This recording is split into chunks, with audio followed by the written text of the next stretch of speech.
Pour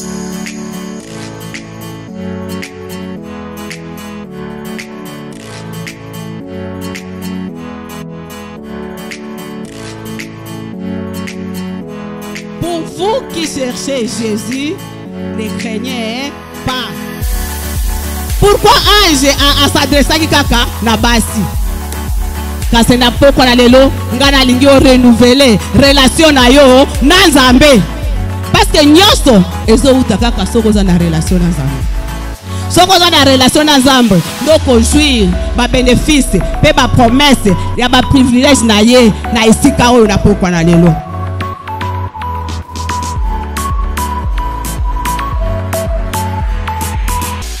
Pourquoi toi tu cherches les Jésus cadavres?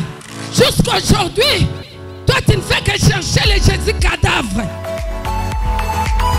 Les Jésus cadavres ne pouvaient rien faire parce qu'il était cadavre.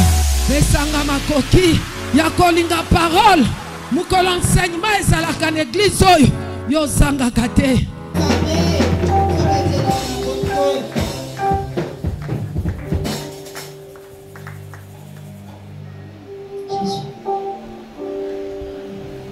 Cher évêque, reverend pasteur, chers serviteurs et servants de Dieu, distingués invités, chers frères et sœurs, bien-aimés dans le Seigneur, à vos qualités et titres respectifs, nous vous disons shalom.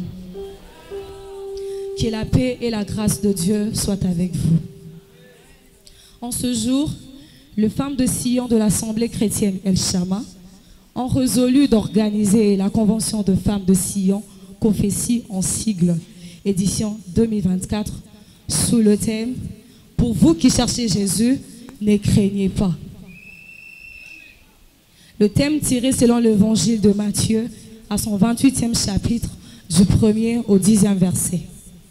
Nous osons croire qu'au travers de ces assises, l'Éternel a réservé à chacun une portion des bénédictions qui nous parviendra par la parole qu'il a déposée dans chacun de ses intervenants. Laisse que le Saint-Esprit nous guide à trouver la réponse à nos préoccupations.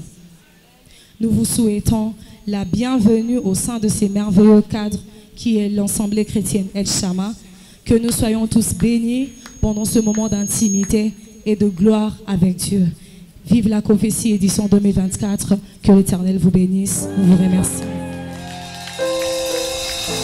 Amen, amen, amen, amen, amen, amen, amen. Bayembi bakambi biso na louange ya ke. Nalingi yo mutuna no jwe sengo tena ya biso sengo na poko alelo. Sala mutuna sengo. Esuko zali otelemi. Tolingi ko bile la Nzambe.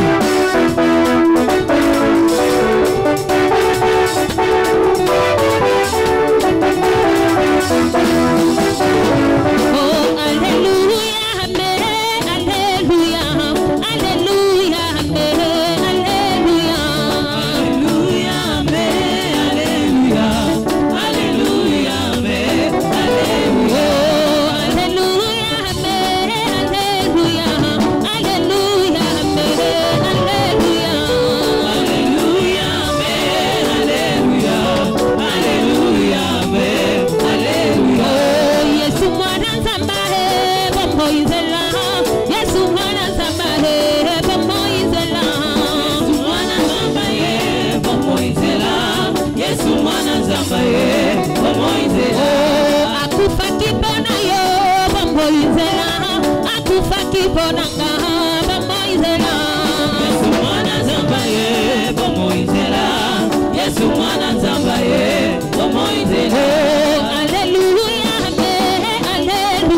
Colocana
ba mama tozana batei mibale na poko alelo.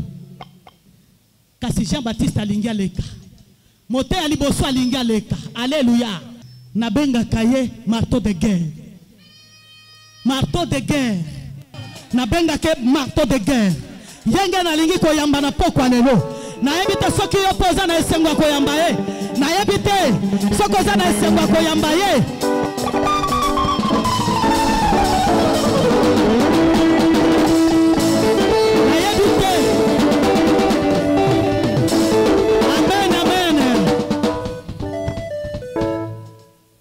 Marteau de guerre alingia mata yonanga telingi ko yamba na maboko oya vandi na ebite esengwa boye peut-être oyamba président mais azole kana na mutuka omoni atolongi na yete mais yo tikali ozobeta maboko na yasi alekaki na ye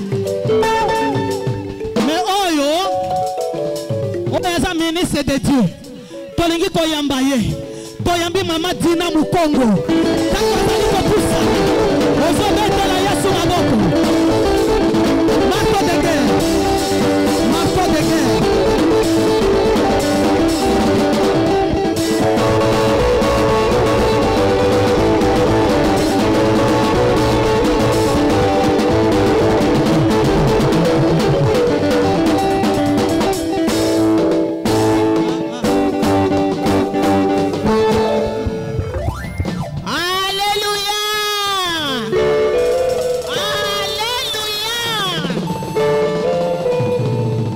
Zada esengo na poko alelo.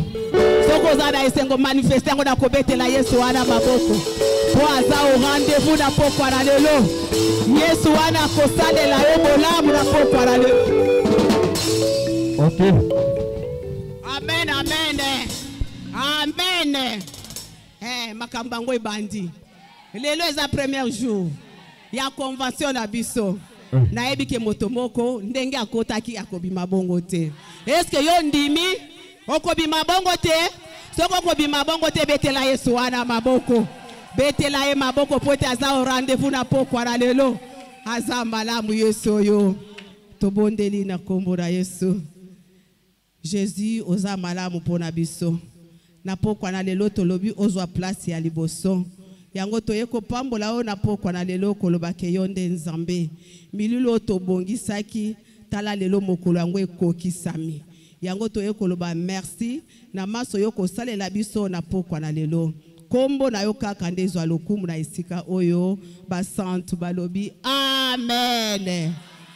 Amen. Alléluia. Mokolo yango nde yango oyo.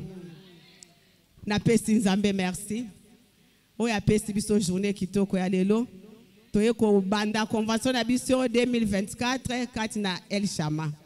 Tokozanga kozongo sa matonde pa évêque parce que nda sali biso confiance biso ba mama to telema. Pote na ba église mususu ba mama ba telema kate. Kasi ya sali biso confiance na ba sali na nzambe nyoso bazam na esika ba pasteur na biso.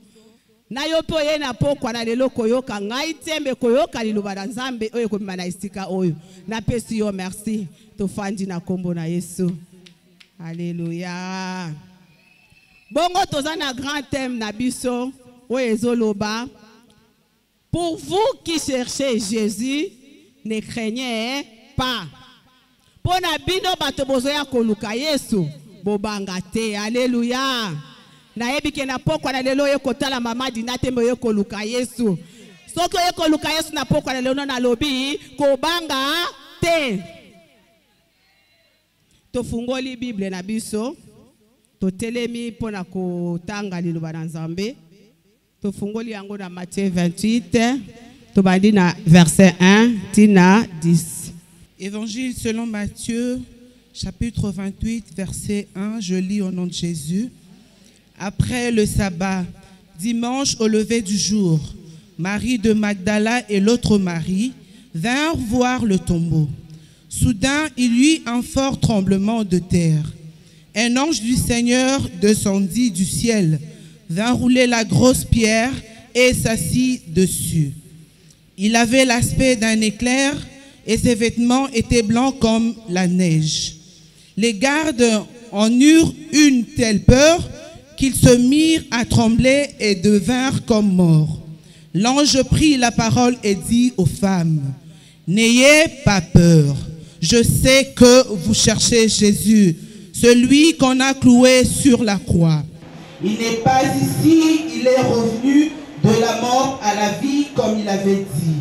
Venez, voyez l'endroit où il était couché. Allez vite dire à ses disciples, il est revenu d'entre les morts et il va maintenant vous attendre en Galilée. C'est là que vous le verrez. Voilà ce que j'avais à vous dire. » Elles quittèrent rapidement le tombeau, remplies tout à la fois de crainte et d'une grande joie, et coururent porter aux disciples de Jésus. Amen. Amen, amen. Tofandi na kombo na Yesu. Awa toza na lisolo ya Marie de Magdala na Marie mosusu. Oyo bakei tongo ya moye bima bake na lilita ya Yesu. Alléluia.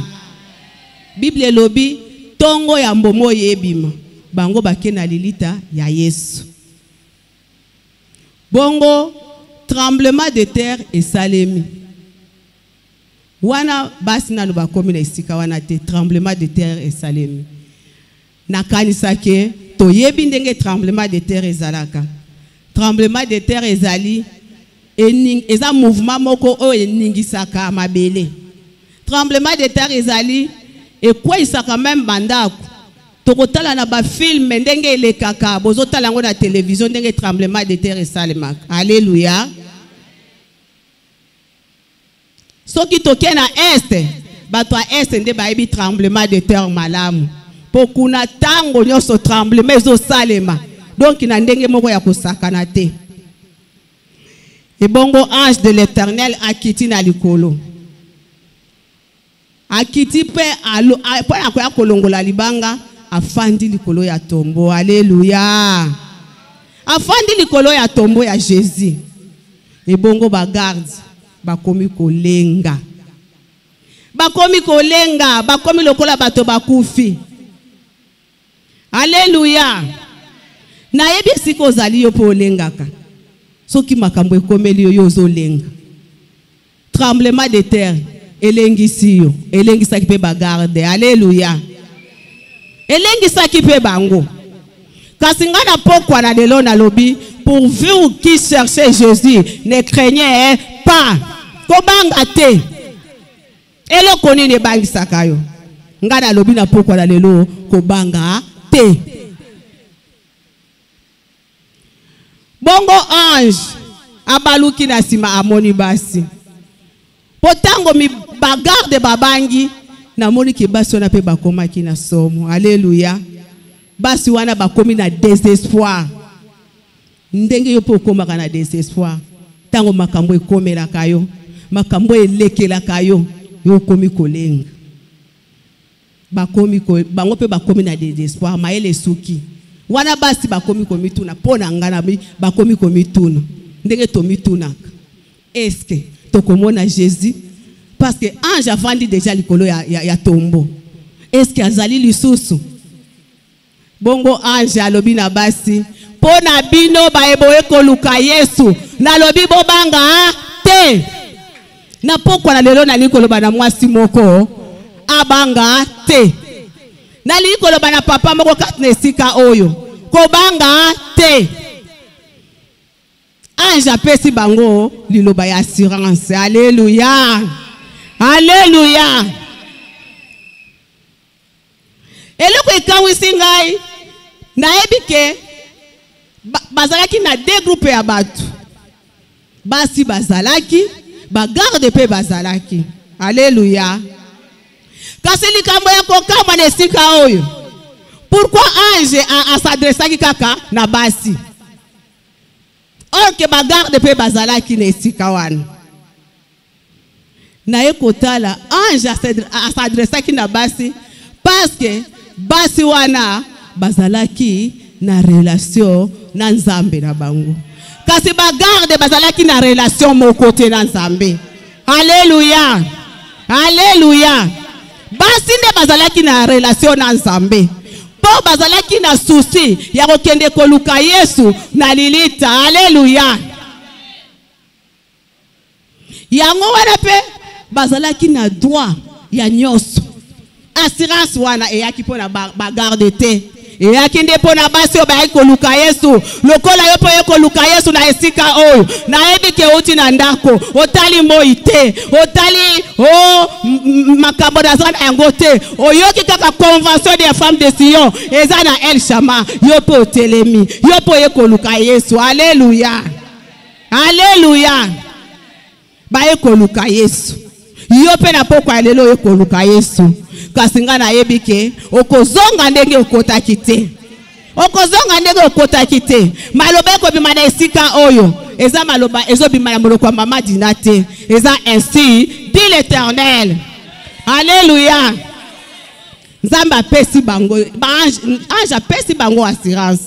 Ndenga pe na zo assurance na pokwa na lelo ke okobima na esika oyo pamba te. Alléluia. Nathalie nga na lobi pour hériter assurance esengeli na yo ozala na relation na Nzambe. Alléluia. Alléluia. Et bongo tem na nga na pokwa na lelo nalingi koloba femme soit en relation avec Christ. Alléluia. Moi si zala boyokani na Nzambe. Relation ezali. Les relations ezali kaka boyokani ya moto na mosusu. Balobi keza rencontre personnelle ya mutu na Nzambe. Yo na Nzambe. Bosali rencontre. Alléluia.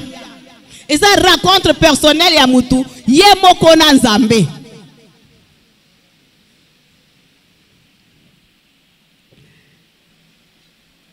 Nalobi na pokwa na lelo moto oya yaki koyoka liloba na Nzambe na esika oyo. Naza na assurance ke okosala relation na Nzambe na pokwa na lelo. Amen. Mokolo yo yambaki Yesu lokola kolo pe mobikisi na yo osala déjà relation na Nzambe. Osala déjà relation na Nzambe. Relation na Nzambe zakaka koyambaye lokola kolo pe mobikisi na yo. Soki osali relation na Nzambe nde okojouir ba privilège nyonso. Okojouir ba privilège na ba promesse nyonso ya Nzambe. Alléluia. Na yebi ke mama moko na esika oyo oya kosala azosala relation na Nzambe na pokwa na lelo. Akoyeba na kojouir na ba promesse nyonso. Na ba privilège nyonso oyo Nzambe akobongisela biso na pokwa na lelo. Soko yambi yango nalobi betela Yesu wana maboko. Betela ye maboko. Natali ke relation na Nzambe eza possible kaka na ba oyo basa. Donc eza kaka possible na ba oyo basaleli confiance. Soki osaleli confiance Nzambe wana na pokwa na lelo akotika yote. Okosala relation na ye. Okosala na relation na ye parce que oyo ya kolobela yo yo koyamba yango pe akosalela yo makambo ya kokamwa pe akosalela yo makambo ya minene pote azana isika oyo. Alléluia. Alléluia. Soki totali na Jean 1:12 Bible zoloba na biso na ba oyo nyonso bayamba Yesu apesa bango bokonzi ya kobengama bana na Nzambe. Alléluia. Ba wana babotama na makilate kasi na molimo. Alléluia.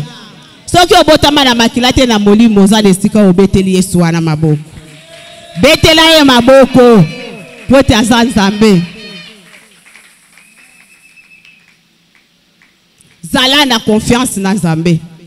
Moto nyonso asala confiance na Nzambe azonga lolenge ayaka te. Parce que liloba na ye balobi oyo ekokisamaka. Soki alobi yango ekokokisama. Na pokwa na lelo oyaki pamba te. Oyaki na bit songolo. Na yebi ke Nzambe wana oyo saleli ye confiance na pokwa na lelo okozonga lolenge oyaki te. Nzambe wana akosalela yo makambo ya sika. Nzambe wana akokamwisa yo. Nzambe wana akolobela yo makambo nyonso yo yaki na yango. Oyo ezalaki ya kokufa tika ete ezwa bomoi na kombo na Yesu. Bango balengaki ndenge yo po olengaka, ndenge nga mpe nalengaka. Tango makambo elekeli biso, tango tokomi na suka, tango tokomi komituna eloko nini na kosala, kasi soko otieli ye confiance, Nzambe wana akotikala koyokisa yo soni te. Na 4 journée oyo nazoloba na moto moko, Nzambe wana akotikala koyokisa yo soni te. Yo pesa ye kaka confiance, fungolela ye kaka motema na yo, yamba ye kaka lokola kolo pe mobikisi. Yango natalaka bato ebele na kati ya église bayamba Yesu kasi bazalaka na relation na Nzambe te. Oye na kati ya église oyamba Yesu lokola kolo mobikisi na yo, me ozalaka na relation na Nzambe te. Kasi na pokwa na lelo nga nalingi o renouveler relation na yo na Nzambe.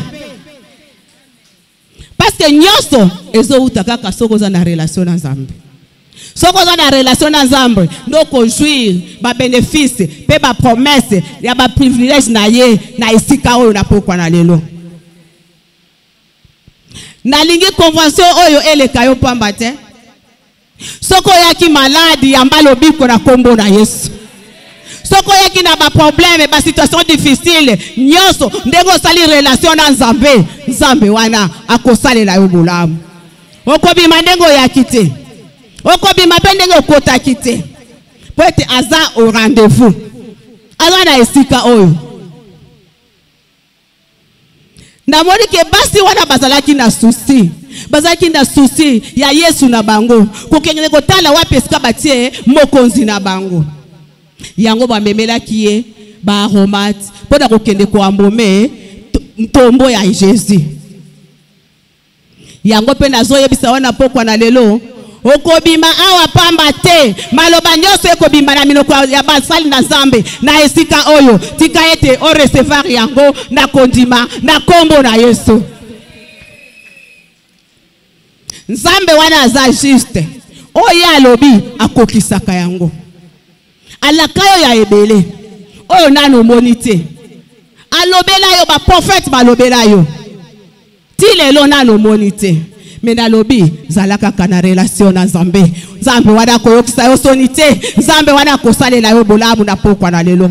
Convention oyo eleka yo pamba te, ko rate occasion ata moko te. Ndengo bandi lelo na première journée banda ti na 4e journée Nzambe wana kokamwisa yo. Ezaka kapona basi te, ezape kapona mibali. Alléluia. Oye na convention oyo pamba te, oye bisi Nzambe ke na ye na convention oyo nalingi komona bikamwa, nalingi na sala relation na Nzambe. Kozanga Yesu ezali pamba. Alléluia. Mais soko za na Yesu wana sécurité. Sécurité na biso evuzaka ka awa na koyaka koyoka liloba na Nzambe. Alléluia. Alléluia. Basi bazalaki na souci, yo pe sengeli ozala na souci ya tango nyonso koyaka koyoka liloba na Nzambe. Amen. Alléluia. Kati na koyoka liloba na Nzambe ndo za kokola. Soki yo ba bavandi na ndako na tango oyo yo zo yoka liloba na Nzambe makambo sezo leka desika obango bazo rate yango. Kasi yo za lesika o na mono zo louer, na mono zo adorer, na esengo betela Yesu wana maboko. Nyoso wana po to sali relation na Nzambe. Na pokwa na lelo tozo sala nde relation na Nzambe. Soki relation na ona Nzambe kufa na lobi lelo ozo renouveler yango au nom de Jésus.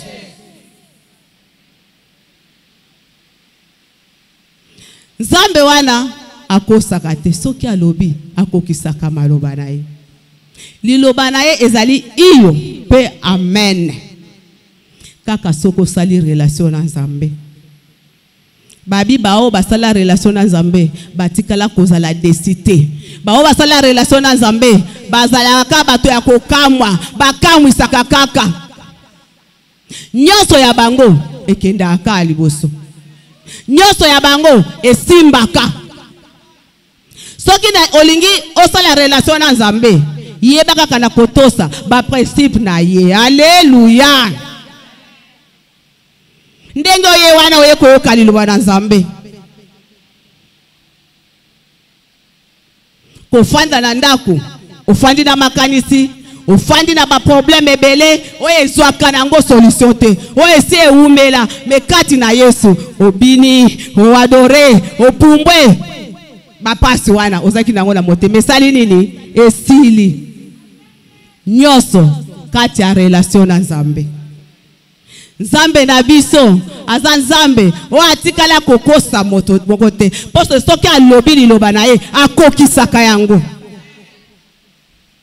Nzambe akokisaka maloba.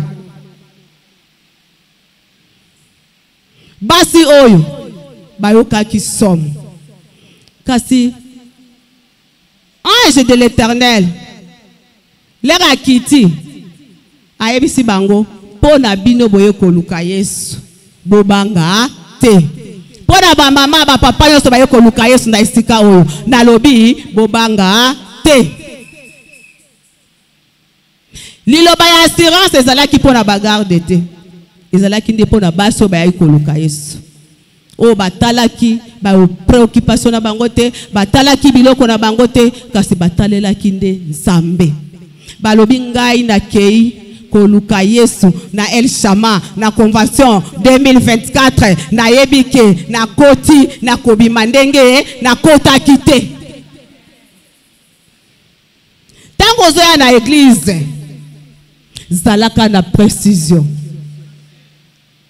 Ya koloba na kei ngana ke kotala mama Dinate na ke kotala pasteur Jean te kasi na ke koyoka maloba oyo ezobima na minoko ya bana na Nzambe. Alléluia. Maloba nyose kobima na esika oyo na 4 journées yo yamba yango. Soko yambi yango okozala témoignage na esika oyo. Soko yaki maladi okozwa lobiko na esika oyo. Soko yaki na mikumba nyose kokitisa yango kaka na esika oyo. A condition zala na relation na Nzambe. Alléluia. Alléluia. Ce qui totangi na Jean na Romains 19. Bible ezolo banabiso. Si tu confesses de ta bouche le Seigneur Jésus et si tu crois dans ton cœur, tu crois dans ton cœur qu'il est ressuscité, tu seras sauvé. Alléluia. Alléluia. Soko pesika kabomo inayo. Et pas ya Nzambe. Pe yo ndimi ke ya sekwaki okobiki sana. Ngana yeka koloba ke na pokwa na lelo opesa bomo inayo et pas ina Nzambe. Parce que Nzambe wana nde akobiki sayo. Nzambe wana nde akolongola ba inquiétude o evandi kati na yo tango ebele. Nzambe wana nde akosalela yo bolamu. Amen, amen. Nyoso zalaka kana relation na Nzambe. Pote soko za na relation na Nzambe te oko rate biloko nyoso o tokoloba na esika oyo. Mais soko za na relation na Nzambe o cheli epe matoi nyoso ya esika ekobima bandane na bandi lelo kino mokolo amine Nzambe wana kosalela yo bolamu. Amen. Amen. Poyo jui na ba relation ya Nzambe esengeli poyo jui na ba privilège nyoso ya Nzambe. Pe ba droit na ye esengeli kakoza na relation na Nzambe. To ana eloko mosusu te tozaka na likambo ya relation. Soko olingi kaka ojui na bolamu nyoso ya Nzambe e koleka na convention oyo zalaka kana relation na ye. relation na nzambe komema yo mosika, relation na nzambe kokangolela yo ba porte, relation na nzambe ekopesa yo nyonso ozala yango bosenga. Nyonso kaka na relation. Basi o bazalaki na souci ya okende kotala mokonzi na bango, ndenge epoza na souci lelo ya koya koyoka liloba na nzambe kati na esika oyo. Na yebiki okobima apamba te. Nzambe wana kosalela yo bolamu, nzambe wana akongengisa nzela na yo. Esika molile ezalaki na kotisi pole au nom de Jésus. Soki alobi liloba akokisaka yango, ate umeli suka suka ekokokisama.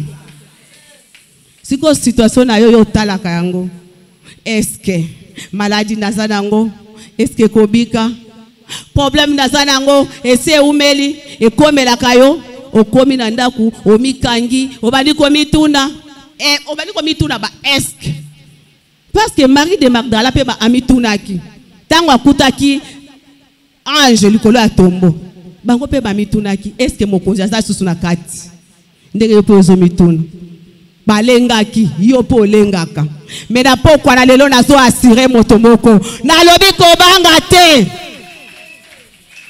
nalobi kobanga te.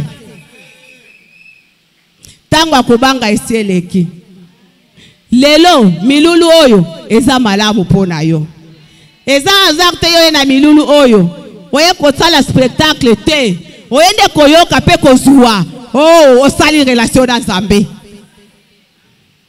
Soko osali relation na Nzambe makambo na yo nyonso oyaki kao ekozonga ok. Alléluia. Oyaki maladi ozozwa lobiko pe lobiko ya solo. Amen. Alléluia.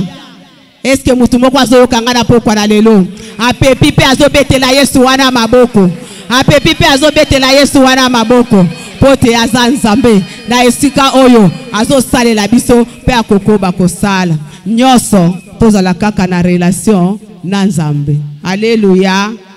Amen, amen. Tozana histoire ya mwasi moko na kati ya Bible. Baoki kotangela biso na Jean 4 tobandi na verset 7 tina 9. Jean 4, 7 à 9. Une femme de Samarie vint puiser de l'eau. Jésus lui dit, donne-moi à boire. Car ses disciples étaient allés à la ville pour acheter des vivres. La femme samaritaine lui dit, comment toi, qui es juif, me demandes-tu à boire, à moi qui suis une femme samaritaine?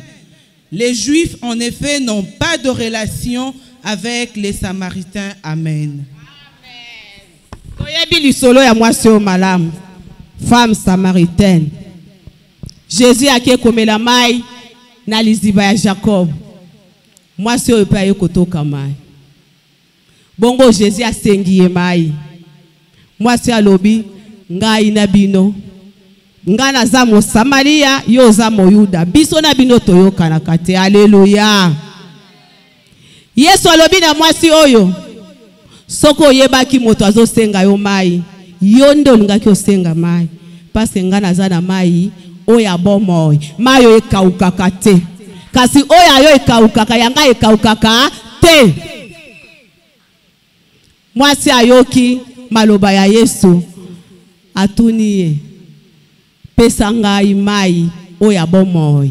Ponga na yo kaka lisusu posa ya mai te.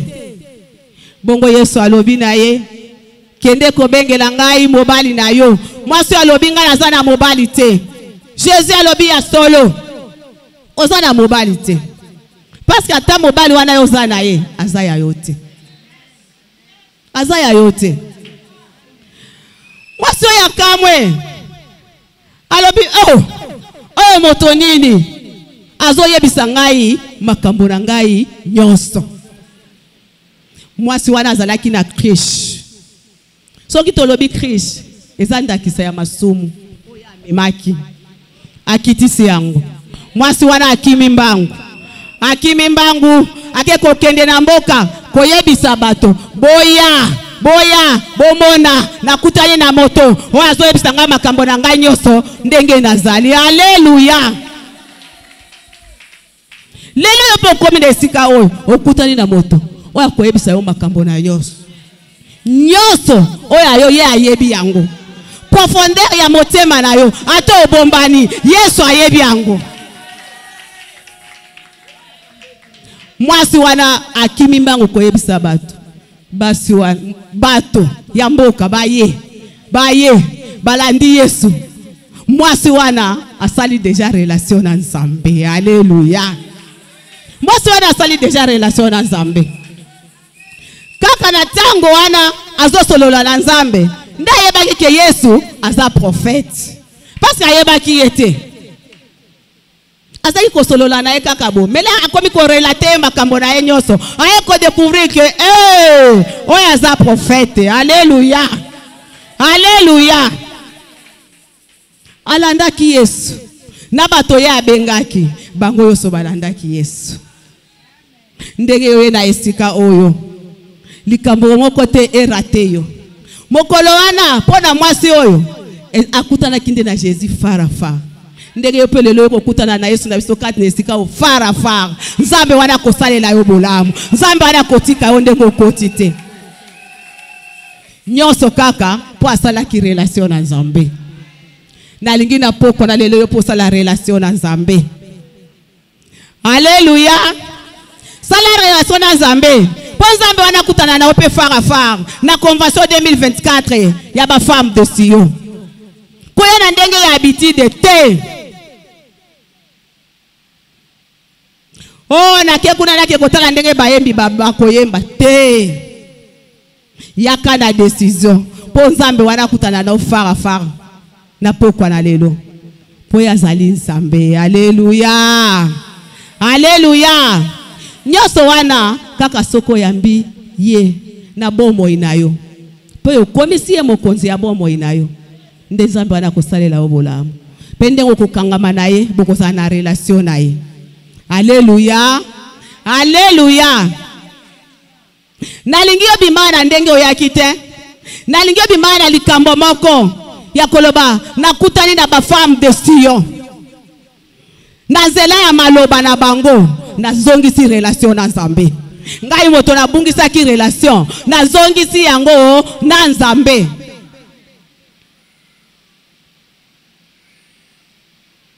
Tozana histoire mosusu wana tokotanga yango te eza histoire boyebi mingi.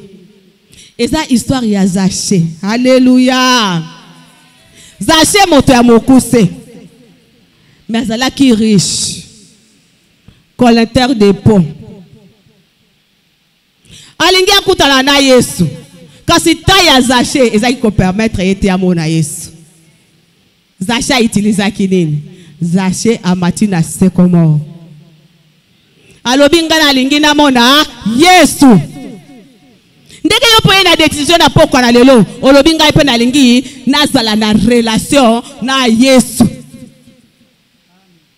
Zaché amati Yesu ayebisi ekita. Lelo sali ezokota na ndako na yo. Nazokotisa sali na ndako na yo na poko na lelo. Esika ovandi wana na yebi ke sali ekota na ndako na yo. Ndengo yambaye lokola mokonzi pe mobikisi na yebi ke sali ezokota lelo na ndako na yo. Bomo ina ezo changer. Maloba na yo nyonso ezalaki négatif ezokoma positif. Au nom de zalaka ka connecté. Yo salaka ka relation na Nzambe. Parce que makambo sezo leka awa, eleka yo pamba te. Ozonga pena témoignage ya koloba ke to bandaki premier jour na biso. Lelo na kei lobi na kokende mokola misato pena kokende kina mokona kosukisa pe Nzambe wana na makambo nanga akosalela ngabi kamwa. Alléluia. Alléluia. Basali na Nzambe bakoleka na esika oyo. Ngala lingi ozala connecté pe ozua o ezali yayo na convention oyo kobima pamba te. Na lingi ozongisa relation na yo na Nzambe na pokwa na lelo. Esika ezwami otombola kaka maboko likolo. tombola maboko likolo esika ezwami yo. Pona yebike osi opesa ye bombo inayo kasi osi olemba. Oyaka na église mais relation na Nzambe ezalaka lisusu te. Kasi na pokwa na lelo na lingi ozongisa relation na Nzambe. Ozo telema esika ezwami yo. Kaka ndebo tomboli maboko ozo telema. Telema esika ezwami yo na kotombola maboko. Tombola maboko likolo basali na Nzambe bazoleka pona ko prononcer liloba likolo na yo. Esika etelemi yo otomboli maboko likolo. Yo nano yamba Yesu te yo po otelemi otomboli maboko na yo likolo. Nzamba za au rendez-vous.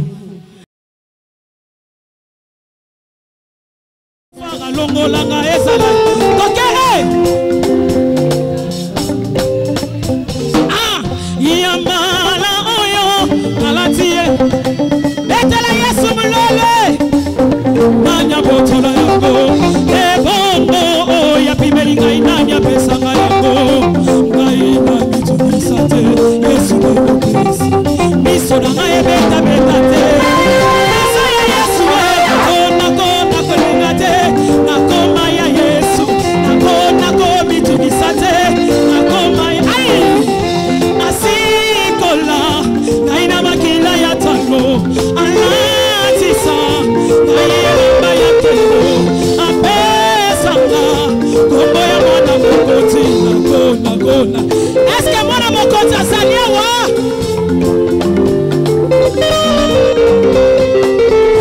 Ngwe sa motu ya kasiko ni mana. Yamba esale la maya.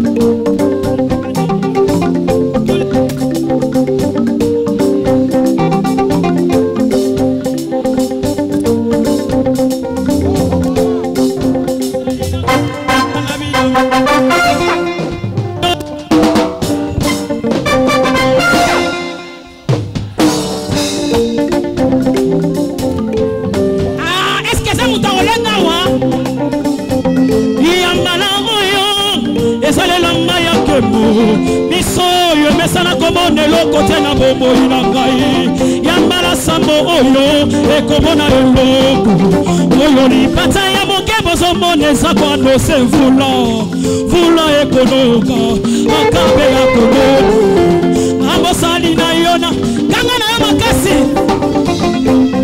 amosali na kokufela na bilamba te kilo na mona imosali na kolonga mokilio na humiliation betela Yesu milolo seyo yokuba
Siko tolingi toli ya lisusu. Amen.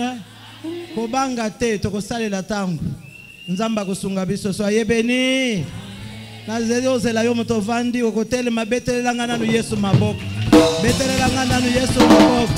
Yo yazali nzela pe bomo. Na kozanga kobungisa tango na lingina yamba compagnon de lutte. Collègue pasteur. Na sepelaka na mingi parce que to partage ka to kwela makambo ndenge moko er moko sok to kutani to partager experience er moko albi mama wa inspire kanga mingi to pesa ni batoli mais na musala ya Nzambe mbamba. Amen amen. Na kobungisa tango te tozo yamba pasteur Rebecca Maku mbui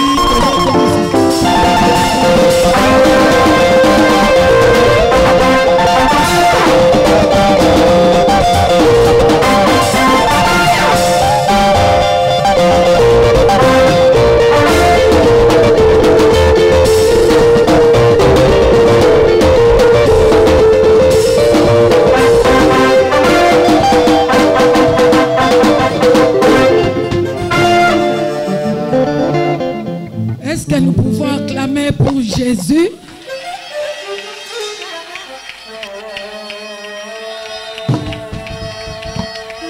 Écoutez, là vous avez acclamé pour moi. Je veux que tu acclames pour celui qui est assis sur le trône.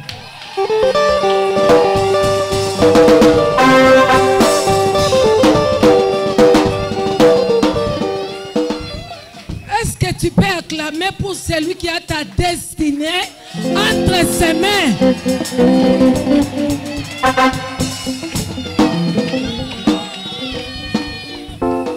Celui qui n'a pas changé. La Bible dit, il est le même hier, aujourd'hui et éternellement.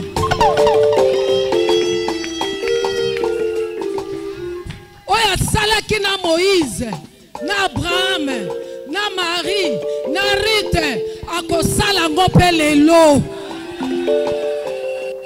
Parce qu'à bongwanité, atozalaki na problème ndenge nini. Na pokwa na lelo na sengi ozane sengo. Osala na kimia parce que Jésus est au milieu de nous. Et il est la réponse à nos problèmes. Il est la solution à nos problèmes. Soka yeba ki karosale le côté, fallait pas inspirer Milulu Oyo. Loko l'a inspiré Ango, c'est comme si Amimoni capable ya ko résoudre ba problème ya mutu moko na moko. Yende yo mutu ebisaki etaloba, venez à moi. Vous tous qui êtes fatigués, je vous donnerai du repos. C'est lui-même qui l'a dit et il doit s'assumer. Acclame pour Dieu.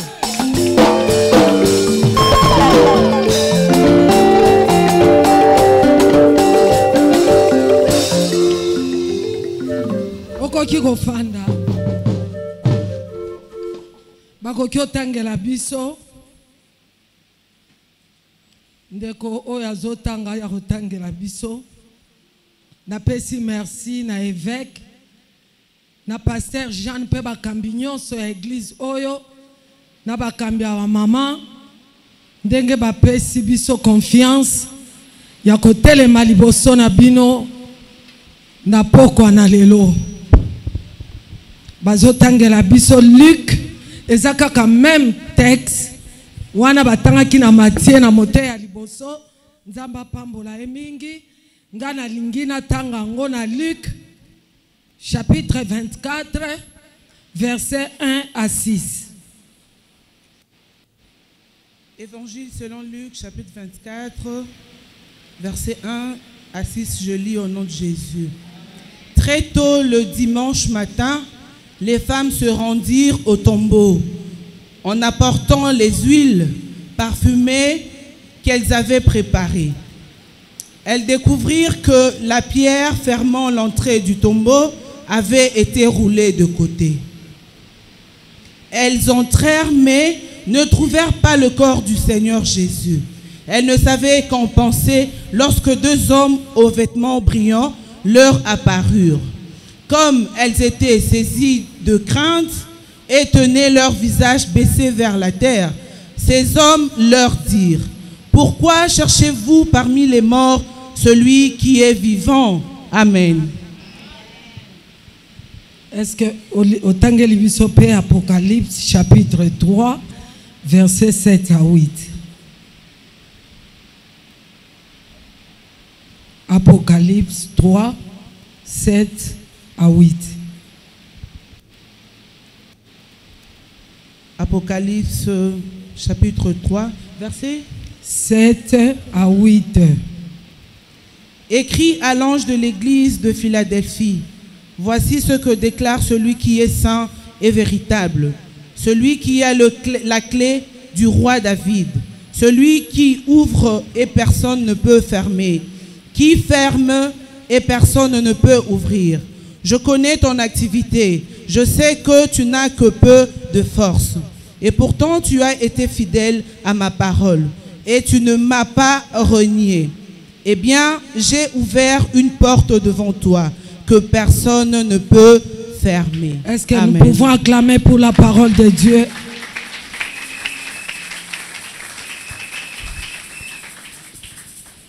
Bien-aimé, thème l'abisso général et Ali, les femmes qui cherchent Dieu, ne craignez pas. Quand tu cherches Dieu, quand tu sais que tu cherches Dieu, ne crains pas. Parce que ce Dieu-là est capable de tout. La Bible dit, mokote akuta na kanan zambe wana. Pe azonga lolenge moko. Azonga lolenge ayaki. Et la Bible ajoute, vous me chercherez et vous me trouverez si vous me cherchez de tout votre cœur. Le problème, ce n'est pas seulement de chercher Dieu, mais de quelle manière tu les cherches. Tout le monde ici est venu chercher Dieu, mais tout le monde a sa motivation. Comment tu es venu chercher Dieu? Parce qu'on t'a invité. Ceux qui n'ont répondu à l'invitation, c'est Moutouana Romonanga Moutumabe. Ceux qui n'ont été une équipe à maman, bako pointer ngai, bako pinir nga, bako lobelanga. Na eka kapona yemba. Pona zala mungongo kitoko. C'est ça ta motivation. Vous me chercherez, vous me trouverez si vous me cherchez de tout votre cœur. C'est-à-dire, je viens chercher Dieu avec tout mon cœur, toute mon âme et toute ma force. Na milulu ya boye, kondimate obimandengo yaki, ezalakate. Je me rappelle un jour, naza fiancé.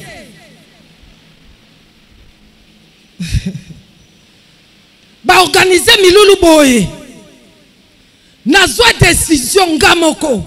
Nazwa décision lokola moi so atangaka makila. O atanga pendant 12 ans. Mutu aki kopesa exhortation te. Pasteur aki ko exhorter te. Mutu mako te aki ko encourager ye. Mais elle était fatiguée de cette situation. Elle s'est dit na kende na simbe lambana yi.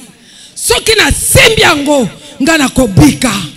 Ye kabala sheke ya baba. Oskabala gloria.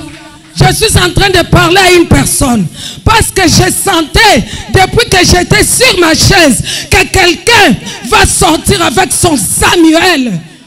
Oui, quelqu'un sortira avec son Samuel na convention oyo okoza lembo ya Samuel na yo soki batu bamoni Samuel na yo batuni olobi nazwake na convention o ezali lembo exaucement ya prière ya modèle na lukaki nzambe na kati ya convention na Samuel nanga yeyo. Ah, est-ce que tu peux acclamer? Oh, je vois quelqu'un.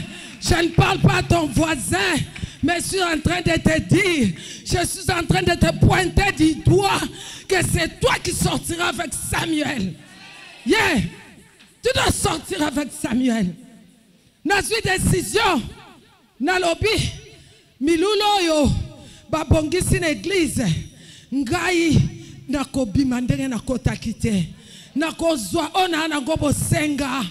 Oh bien-aimé, témoignage onenga ko pesa ngo partout pour nako activer soif ya batu pour nako luka Nzambe. Bien-aimé, nakota na milulu wana. Na luka Nzambe na milulu wana. Na ebite yo yebisi Nzambe nini. Tango ena milulu oyo ozola la pongi butu mobimba ozola mukata inerte oyebisa Nzambe na milulu wana soko komona mutu moko anezalanga soko komona mwasi moko anezalanga soko komona mobali moko mibali obaya lelo tozo considérer bino mibali te. Vous êtes aussi les femmes parce que vous êtes les épouses de Jésus. Quand je parle des femmes, je vous parle aussi à vous. Parce que vous êtes aussi les épouses de Christ. Alléluia. Ah, nazu décision. Décision makasi. Nalobi ngai fona mona Nzambe. Ngai fona kutana na Nzambe. Na milulu oyo. Vous croyez? Et milulu Nzamba salango pona bakiti, pona ba instrument, pona décoration. Pour un uniforme. Non, Dieu a organisé ces assises. C'est pour toi. C'est pour toi. Dieu a organisé ces assises pour toi. Ne joue pas. Si les autres sont dans la distraction, toi sois dans la concentration. Si les autres sont dans la distraction, oh ezali tango okole Satan na Hollywood te.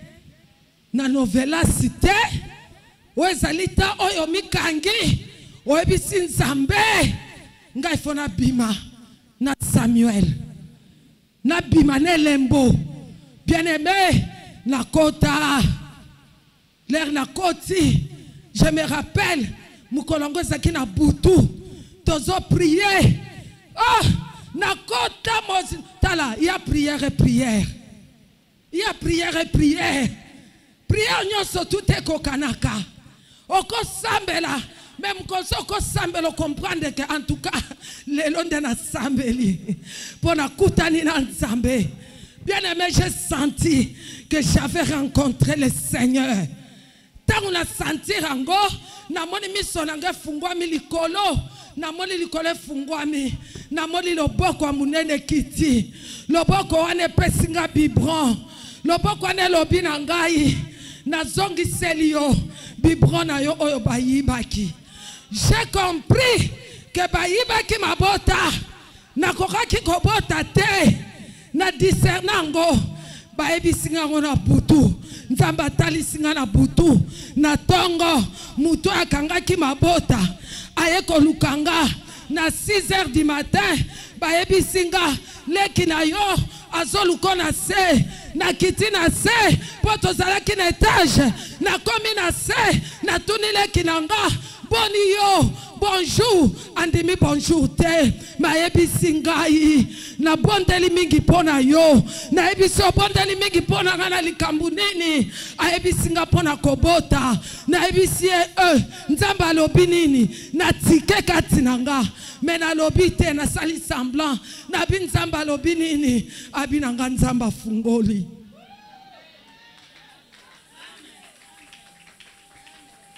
Nous vous prêchons un Dieu extraordinaire. Abandi maladi. Tango abandi kobela. Akomi moribonde. C'est ainsi. Akoyebi sangai. Ete ya nene. Yoko bota te. Parce que babandi génique na yo. Ba sous-vêtement na yo. Na pesa ngona kindoki. Et pas ya ba papa leki. Na ba mama leki. Ba fandelango. Lokola nazaki na information du ciel. Lokola nazaki na information du ciel. Natalie naseki nayebisi ye oyo bokangi eza bilamba oyo bokangi eza basous-vêtements yekabala sheke bwana makoki te ya kokanganga parce que celui qui est à moi est plus fort que celui qui est dans ce monde. La Bible déclare Jésus est apparu pour détruire les œuvres du malin.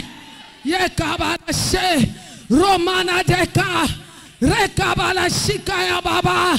Oh bien-aimé, basioyo bakeluka Yesu. Basioyo bakeluka Yesu. Batelem balobi tokeluka Yesu. Koluka Yesu eza mabete.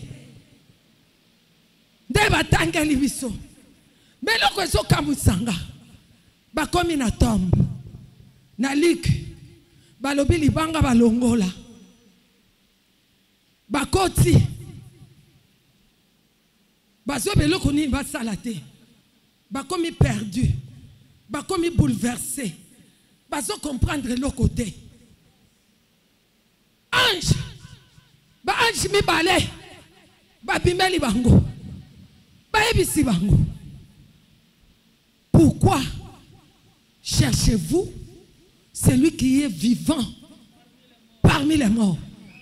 C'est-à-dire, les anges commencent à les reprocher.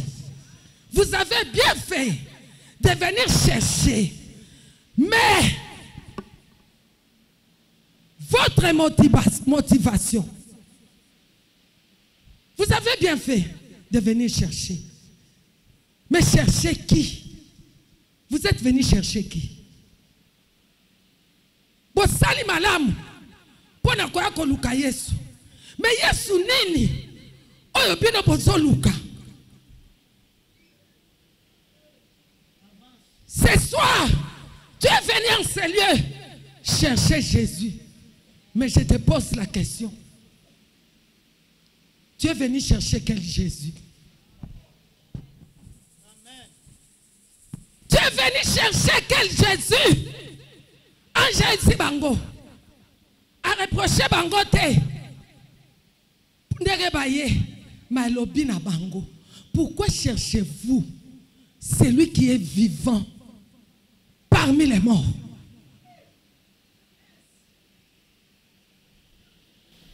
Pourquoi toi tu cherches les Jésus cadavres? Jusqu'aujourd'hui, toi tu ne fais que chercher les Jésus cadavres.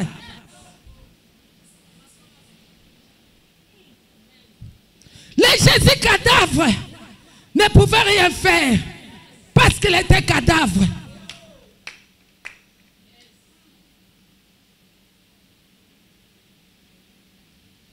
Attends ici, Bango. Quand vous venez chercher les Jésus cadavres, c'est-à-dire, c'est un menteur. C'est un menteur. Parce qu'il vous a dit, Nakokufa, Mukola liboso na kozala na mabele. Mukola mibale na kozala na mabele. Mais Mukola misatu na kozala na mabele te. Ngana kosekwa. Pepino boye. Mukola misatu bozoluka kadaf.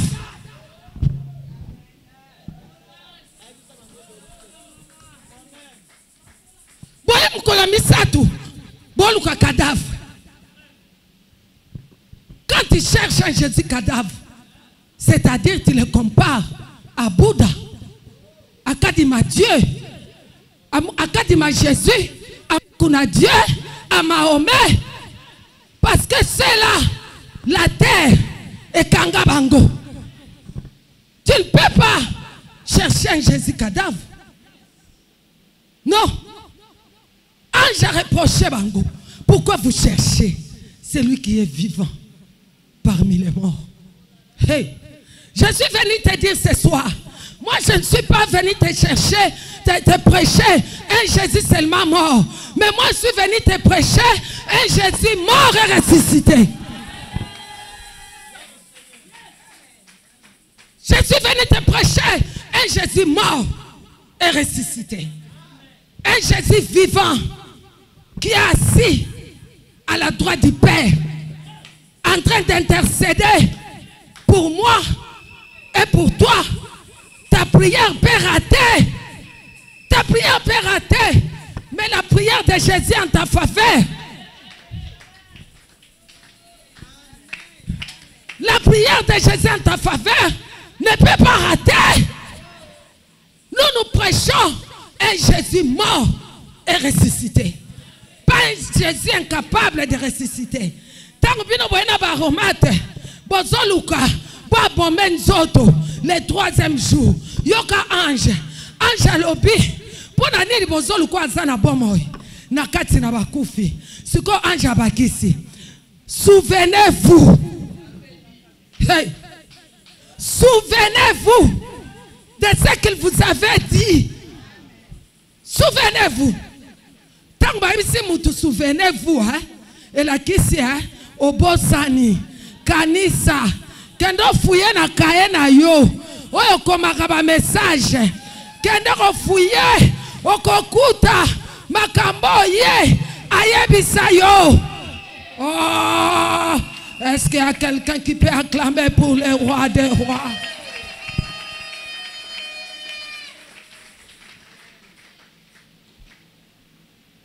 Bien-aimé, tu dois te souvenir de ce que Dieu t'a dit. Jésus avait parlé. Yesu abombela kibango elo côté. Ayebisa kibango na kokufa. Na kokufa si mami komisa to na kosekwa. Bango tango bamoni gravité ya liwa ya Jésus. Ndenga kufelaki bazo croire lisusu te babosani kayebisa kibango akosekwa babosani kilele tout puissant nagina yebisa mutu moko na pokwa na lelo eza na makambo nzamba yebisa yo basi wana baye bazolela bao regrette nzoto bache wapi bao luka nzoto a Yesu, mais ils avaient l'information. Toi aussi, tu as l'information sur ta vie. D'ailleurs, tu as l'information de mon côté. Tu as les informations sur ta vie. Maman Rebecca, ngana ne va pas sans prophétie. Mais la parole de Dieu, c'est la prophétie par excellence. Quand tu viens en ces lieux, on te prêche chaque semaine. Mais c'est la prophétie pour ta vie. Oh! Ce n'est pas pour rien. Yesu a permetaka. Yo yapo yoka. Bible lobi. Nul ne vient à lui si Dieu ne l'attire. Tu ne peux pas venir à Jésus si Jésus ne t'attire pas. C'est-à-dire, soko yendongo ena poko aboy. Kolobate za décision na yo. Et ça den nzambe muto asali ke yo ya. Et puis Dieu fait toutes choses pour un but.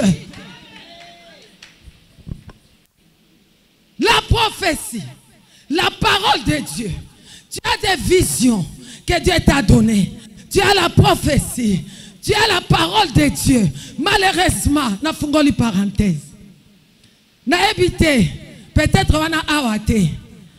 Na évité Maman Jeanne. La plupart ya bandimi. Ba sepela ka mukoloboche prière à combat. Babuka. Babunda. Mais mukolo batien un programme enseignement. Okomona bandimi bakoya kotanga. Bien aimé, tu ne peux pas réussir sans la parole de Dieu. Tu ne peux pas aller de l'avant sans la parole de Dieu. Esengelo linga liloba. Okangamana liloba. Kozala mondimi oto yoki. Les robimi na porte soposani parole nyoso yoki. C'est la parole qui fera ta force.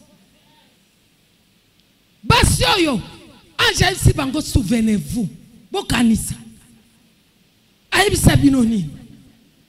Soutem nangeza, femme ne pleure pas. Comment Comment tu peux t'attendre à ne pas pleurer si tu n'aimes pas la parole de Dieu? Oh. Si tu ne gardes pas la parole de Dieu, tu vas pleurer toute ta vie. Tu dois aimer la parole de Dieu. D'ailleurs, Jésus l'a dit, celui qui m'aime, garde ma parole. C'est-à-dire, celui qui ne m'aime pas, ne garde pas ma parole. Est-ce que tu gardes la parole? Parce que lesquels ingai, bana bazoyo kate, mobali oyo, misale zo simbate, mais ouvre ta Bible, tu verras une promesse. Oye kokani na problème na yo, liba les oeate, mais fungo la Bible na yo. Toutefois dans le Seigneur, l'homme n'est point sans la femme n'est point sans l'homme. Ce que ça maladie, fungo la Bible yo, Nésaïe 53, par ses maîtrissures, je suis guéri.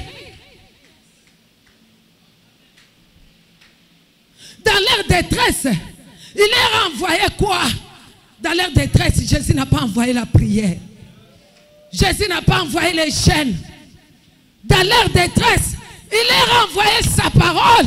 Et sa parole s'est transformée en médicament et a commencé à guérir les maladies spirituelles, les maladies physiques, les maladies financières, les maladies sociales, toutes sortes de maladies. Ce n'est que la parole de Dieu qui peut tout guérir. Il n'y a que la parole de Dieu qui peut tout guérir. Il n'y a que la parole de Dieu qui peut tout guérir dans ta vie. Il n'y a que la parole de Dieu. Il n'y a que la parole. Il n'y a que la parole. Il n'y a que la parole. Il n'y a que la parole. Il n'y a que la parole de Dieu. La parole de Dieu. La parole de Dieu. Je parle de la parole de Dieu. Je suis en train de parler de la parole de Dieu. Je suis en train d'insister de la parole de Dieu. La parole, la parole, la parole faite chair. La parole c'est Dieu. La parole c'est Dieu. Quand tu refuses la parole, tu refuses Dieu. Quand tu tournes le dos à la parole, tu tournes le dos à Dieu. La parole de Dieu. Toi tu n'as jamais aimé la parole. Tu fais seulement koya, natangwa kobina, natangwa louange. Mais tu oublies la louange, l'adoration, la prière font partie de la parole de Dieu.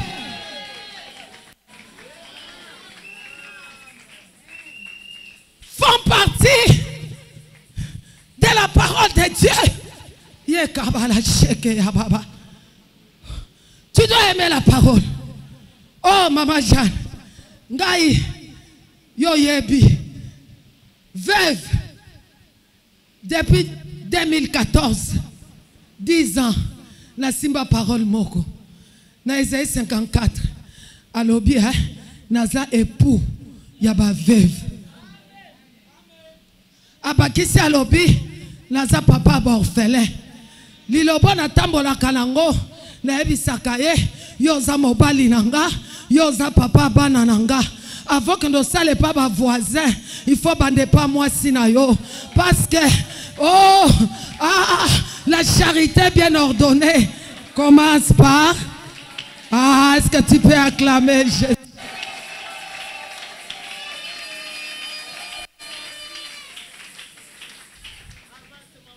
Bien aimé, kolele kosila, kaka soko simbili loba.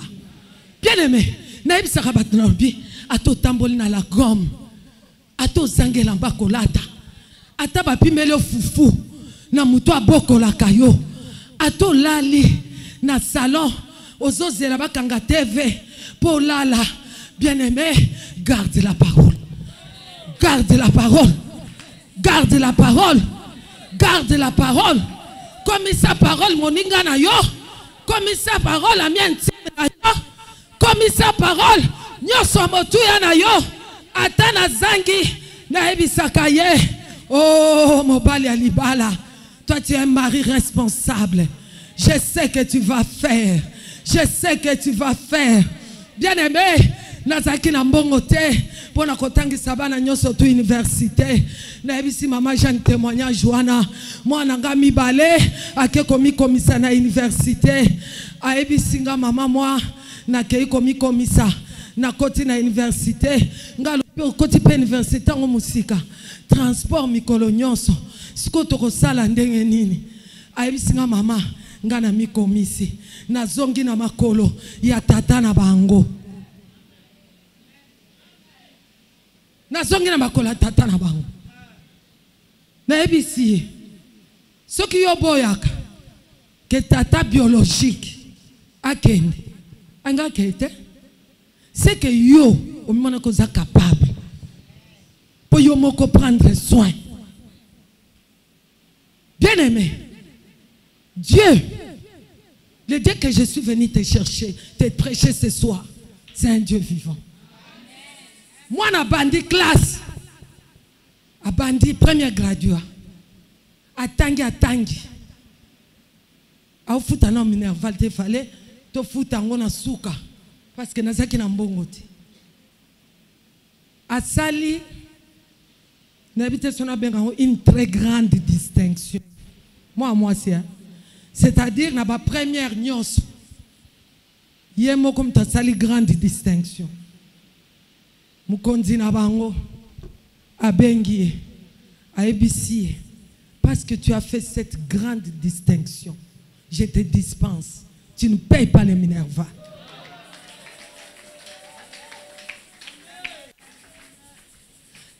Tangwa tangi bongo. Moninga na ya ebisi mama na bango. Ndenge zabo yo moni Sarah. Papa na bango akufa. Siko yo afanda na bandal pona okeboye. Biso lokwa to na kitambo to memakaye. Bazwa musala tala. Si Dieu est pour toi, si Dieu est pour toi, qui sera contre toi? Babandi ko zoe mikolo nyonso mama Jeanne. Bazwa kaye na tongo, bazongisa ke na pokwa. Ti asili si première, à côté deuxième. Deuxième, grande distinction. Na ba deuxième nyonso. Tu ne payes pas les minerval. Ba dispenser. À quel troisième? Troisième à Tanguy. À Célici, grande distinction. Tu ne payes pas. À Tanga 6 université n'a pas si à infranté. Est-ce que tu peux acclamer pour Dieu?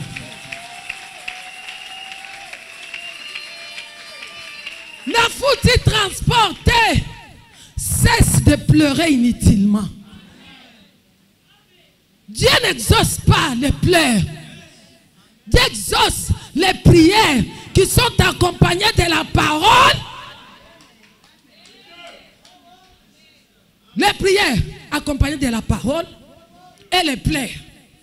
Mais pas seulement les pleurs. Dieu n'exauce pas ça. Dieu n'exauce pas ça. Assis graduat. Assis maman, il faut continuer licence. Mais ce problème est hâté. Nzamba Rosunga, Aosal. Yoka bien-aimé. Elle vient à la maison. Monsala Nzamba moka pese parole. Aebisi na moni bazuyo assistante na université na bino. Aya yebisi nga mama. Monsala Nzamba wana yebisi nga ke bazunga assistante. Mais chose bizarre. Assistant, il faut être licencié. À cause de la gradué. Bon, bah, aux Ouangandeni. Mais si on est à Nzambe, il y a calcul en Nzambe, puis ça doit éviter. Afin de dire, professeur, il y a une université là-bas. Bah, côté réunion, Bazos Luka, assistant. Bango Nyonso. Bah, porter choix na Bango, c'est Sarah. Babi, c'est Sarah. Moutou, fois comme assistante. Bazuye. Abandi qui est assistant, mais gradué, à licencié. C'est que ce Dieu peut faire. C'est que ce Dieu peut faire. C'est que ce Dieu peut faire. Elle est qui 2 mois. Professeur. Oh, il y a ça qui est assistant. Il faut qu'il y ait Canada. pona libela. Babengi professeur. Babina professeur ndenge zaboye, luka professeur mususu aéropiako comme ça Sarah tika l'assistante nae. Professeur alobi niet. Boko zo professeur mususu na place na ngati. Professeur ozo remplacer nga eza Sarah. Ah, gradué. Oh, le Dieu des impossibilités. Je suis en train de parler de Dieu des impossibilités. Au moment où je vous parle, elle est professeur. Azo continue de kotanga. Mais aza professeur. Na titre nini. Ya gradué. Au monango wapi. C'est ça le Dieu des impossibilités. C'est ça le Dieu qui sort de abimaka na katia logique ya batu. Ozolela parce que ozozoye nzambo atambola kana logique na yo. Atambola kana logique ya batu te. Atambola kana logique na emoko.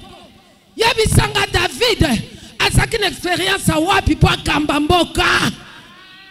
Atanga université nini? Pour Kambamboka, bien-aimé, quand nous lisons la Bible, nous devons réfléchir. Un petit David, Oyo azali na banyama na zamba, azobi na zamba matina trône na magie na magie en Zambie. C'est possible. J'ai dit c'est possible. Ce soir, je suis venu dire à une personne, c'est possible. C'est possible avec ces grands rois. Angèle Sibango, souvenez-vous. Makambo et comme Elisa, Dieu avait parlé. Et ça, la Makamususu, ceux qui passèrent à Zoteawa, monté à Zoteawa, tangu kaka zoloba, yona kitse suko fandi, au senti que parole ezayanga. Mais c'est ça. Saisis. Marche avec ça. Aujourd'hui, les gens n'aiment pas la parole. Comment tu vas t'en sortir sans la parole? Comment tu vas t'en sortir sans la parole? Comment tu vas t'en sortir sans la parole? Tu ne connais pas la parole. Quelqu'un qui ne connaît pas la prière, la parole, même sa prière devient des bruits inutiles devant Dieu. Ndokoloba, na sambela, na sambela. Nana emsogo yo sambela. Na sambeli fort. Na omone lokote. Na nem soke yo sambeli. Tam so l'exano ta ebele kana makele la pam. Par prière, il faut ça l'accompagner na parole. Ce que ça accompagner na parole te, et sa prière te, et sa makelele ya wenze devant Dieu. Aime la parole. Quand j'ai reproché bango, souvenez-vous de ce qu'il vous a dit. Parce que ceux qui vont se souvenir qui na oya ebisa kibino bokai koya pobo lelate bokai koya pobo paniquer te bolinga ki boya ko constater la fidélité de Dieu, la puissance de Dieu, bolinga bo constater la fidélité, bolinga ki bo se réjouir boloba oh kaka ndenga lobaki ndenge salemi. Mais parce que vous avez oublié la parole, vous êtes venus ici, collés là, paniquer. La parole. Ce tolobi, autant la Bible moukoloni. D'ailleurs, écoute, on a un côté. Ce peut tolobi, autant la maboko, on a la Bible. Comment tu peux venir à l'église sans la Bible? Ça ne s'explique pas. Bon, ce balé ma camboisa en côté. Comment tu sauras? Aime la parole de Dieu. Bakena baromat, baso ke lukanzo to Yesu po ba mbomango. Okolokate. Okolokate bandeko. Mutu alobi akosekwa. Donc bino bolingaka sekwa te. Azalaka ebembe. Akokana na Mahome. Akokana na Bouddha. Akokana na Branham. eloko ekesanisa Yesu na batu nyonso wana mabele kanga bango. Mabele kanga bango. Nalobi mabele kanga bango. Kaka Yesu mabele koka okangete. E kange ndenge nini? Parce que yende lilobo ekela mabele. Alors que la terre soit et la terre fit. Si yo mabele. Oya okanga muto akela yo. Ah, betela na Yesu maboko makasi. Ça ne s'explique pas. Aime la parole. Je suis venu te dire ce soir. Soko lingi kolela na yo katana. E kauka. Simba liloba nzambe. Aime la parole. Bien-aimé, aime la parole.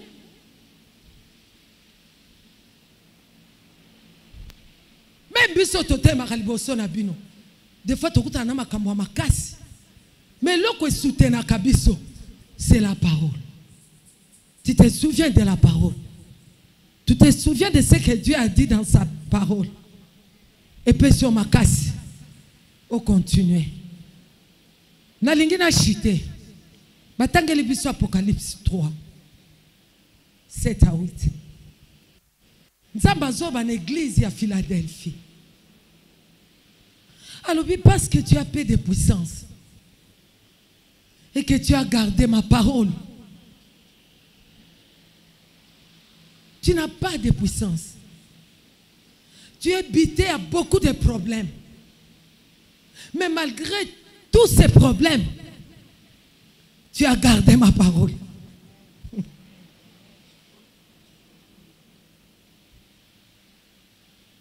Nzambazo sala église à Philadelphie ba éloge. Je connais tes œuvres. Malgré ma difficulté. Mais bino, botikali ko tambola ndenge ngana lingi bo tambola. Botikali ko sala ndenge parole zo senga bo sala.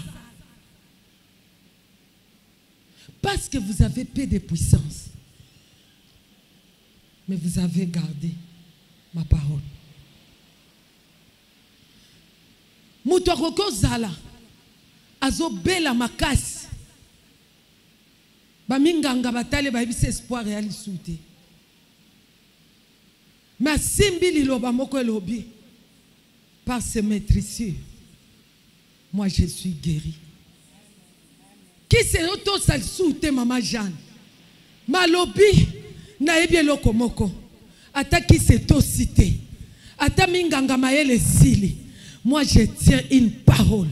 Moi, je garde une parole par ce maîtricieux. Si réellement Christ a zoka ki ba pota, na zondi makena kobika. Muto atali niveau pauvreté, musale sili, po bali faut ba kabela bango. Mais atali alobi, je sais une chose, que Christ n'était pas pauvre. Christ n'était pas pauvre. La Bible dit, il s'est fait pauvre. Amisa la pauvre pongana yoto soi atale loto monité mais tokokota na sama bele babola te tokokota na sama bele babola te parce que Christ s'est fait pauvre.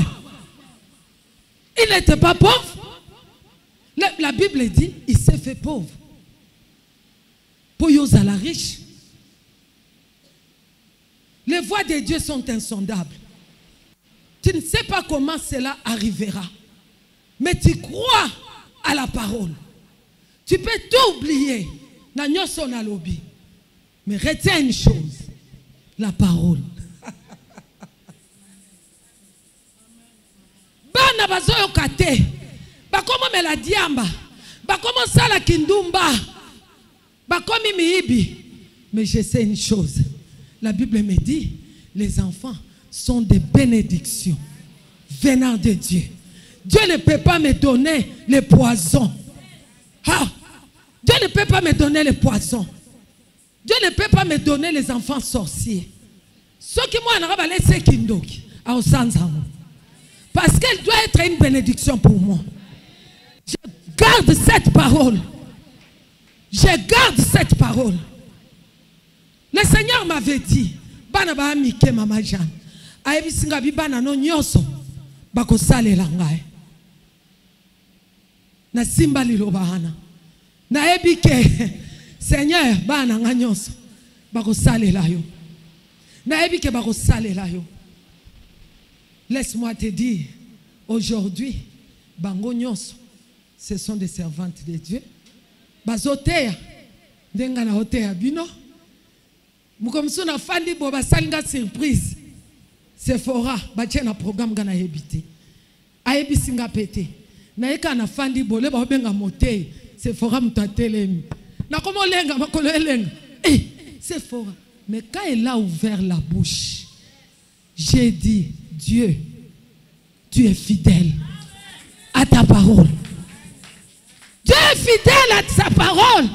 Nzambe sora yebika ko salate akope solilo bate. Alors parce que tu as paix de puissance et tu as gardé ma parole pour récompense. Pour récompense. Voilà ce que je vais te donner. Quand tu gardes la parole, Dieu va te donner des choses même que tu n'as pas demandé. Ah, je ne sais pas si tu as compris.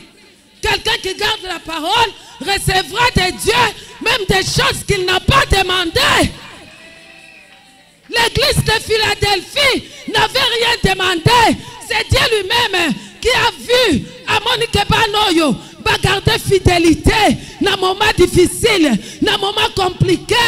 Si mes paroles, qu'est-ce que je peux faire pour eux? Ah, Yoka, Zambalobi, parce que tu as gardé cette parole. Parce que tu as gardé cette parole, je mets devant toi, je mets devant toi une porte. Pas n'importe quelle porte. Je mets devant toi une porte, mais pas n'importe quelle porte. Zambabakisi, une porte ouverte. Une porte ouverte que nul ne peut fermer. J'ai mis devant toi une porte ouverte que les sorciers de ta famille ne peuvent pas fermer. J'ai mis devant toi une porte ouverte que les marabouts de ton quartier ne peuvent pas fermer. J'ai mis devant toi une porte ouverte que ton père ou ta mère ne peut pas fermer. Parce que c'est moi-même Dieu qui garde les clés de la porte en question. Bien aimé, un homme qui garde la parole de Dieu, Dieu va mettre devant lui une porte. Dieu n'a pas besoin de mettre beaucoup de portes. Parce que c'est qu'il y avait aussi des portes. Avant la porte, on zamba pesa kibango. Oya monguna koya kangi. Mais alors, moi-même, je détiens les clés. Je mets devant toi une porte ouverte que personne ne pourra fermer. Maintenant, laisse-moi te dire. Maintenant, au Kosalawana, au Telemi, au la porte ango. Mais au Moniango, neteza kokanga. Mais nzamba lobi, n'a une porte ouverte. Yo lobi a Satan akangeli nganzela libala, akangeli nganzela mbongo, akangeli nganzela santé, akangeli nganzela longévité, akangeli nganzela ba exploit na kati na vie. Laisse-moi te dire, na pousa na ta pembeni no pona biso bien oyoka, na ngine bisayo. Porto nzambe acheli bosona yo pe afungoli yango. Ata Satan ye akotire kaka. Mais à kokangate. Na lobia, n'habite se comprendre. Porton samba cheli bosona yo. Ato mona honnête c'est ça kokangama. Pour ça na, on comprendre que le diable n'a fait que tirer la porte. Il a tiré la porte mais n'a pas fermé parce qu'il ne possède pas les clés. Il ne possède pas les clés. Il dit moi-même j'ai les clés. Et dans cette porte, comme elle est ouverte, tout ce dont tu as besoin, se trouve là-dedans.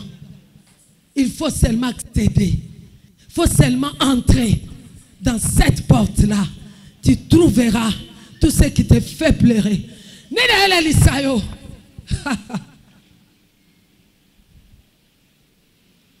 Ce que la parole de Dieu était, au collège dans les inutilement. Dieu a mis une porte ouverte. Ma prière est que, dans 4 jours, c'est 4 jours, non? Dans 4 jours, you accédé. Na porte, on zamba tcheli bosona yo. Nzambe soka tche porte, a tche porte. Et sa porte, le col ba porte mususute. Wane sa porte moko mystique, porte moko extraordinaire, porte moko utina lola. Est-ce que nzamba sala kabibende? Pas sala porte. Porte nzamba tchone sa porte moko mystérieuse. Une porte que personne ne peut fermer. Quand Dieu met une porte au devant de toi, toi accèdes. Toi entre. Je déclare ce soir que tu vas entrer. Pendant ces 4 jours, tu vas entrer. Pendant ces 4 jours, tu vas entrer. Est-ce qu'il y a quelqu'un qui est convaincu ce soir qu'il va entrer dans cette porte? Oh Ramana, est-ce que tu peux te mettre debout? S'il vous plaît, donnez-moi 2 minutes. Tu prier. Moko na moko. Aibisa nzambe. Pesanga makoki. Yakolinga liloba. Pesanga makoki. Yakolinga parole. Mukolo enseignement ezalaka na église oyo. Yo zanga kate. Ozanga kate. Tango zotikala na ndako tanga novelas Nollywood. Obeta masolo inutile. Tamsu baninga wana bazana ba ministre na bango na famille. Tamsu bana ba président na bango na famille. Mais yonanga likolo mibale zaka Yesu. Likolo équilibre zaka Yesu. La Bible déclare qu'au commencement était la parole.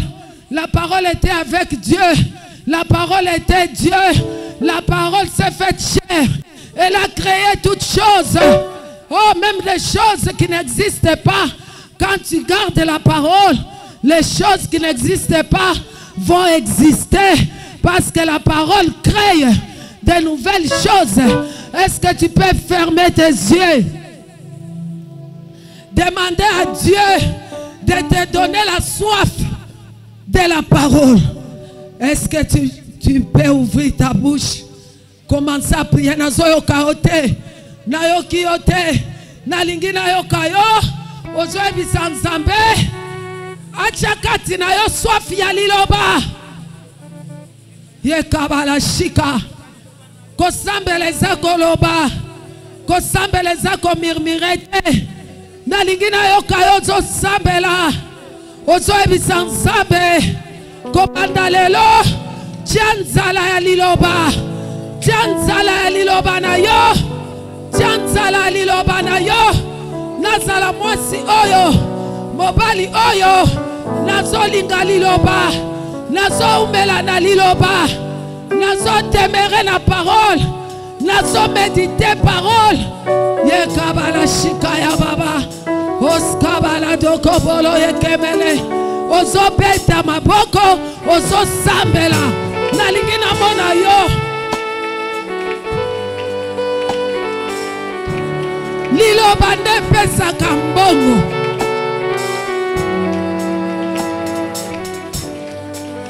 Liloba ndeko pesa yo longévité.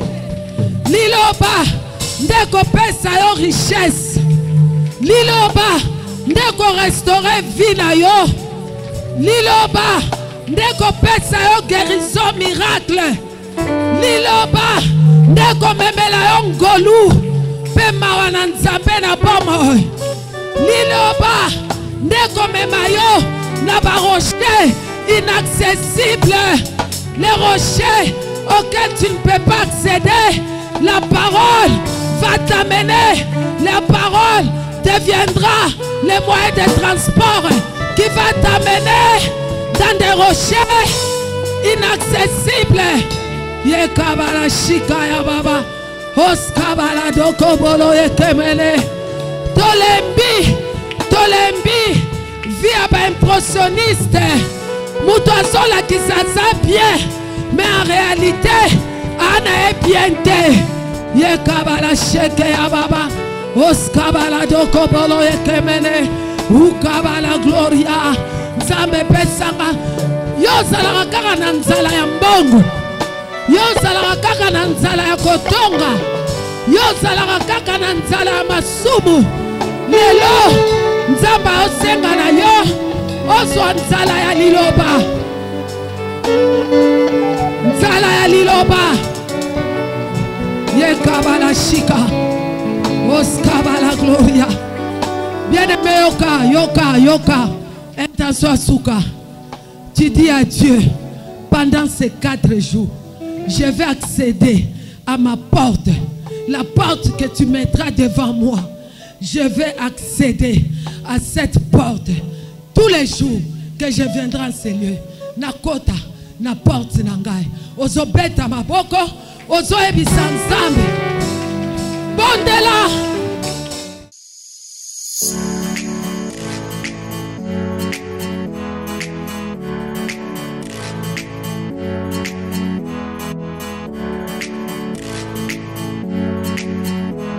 Pour vous qui cherchez Jésus, ne craignez pas. Pourquoi ange a s'adressé kaka na basi? Kasi na poko na lelo ngana lingi o renouveler relation na yo na Nzambe. Parce que nyoso ezo uta kaka soko za na relation na Nzambe. Soko za na relation na Nzambe ndoko jouir ba bénéfice pe ba promesse ya ba privilège na ye na isika oyo na poko na lelo.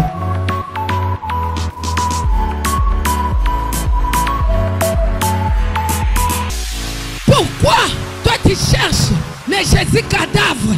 Jusqu'aujourd'hui, toi tu ne fais que chercher les Jésus cadavres.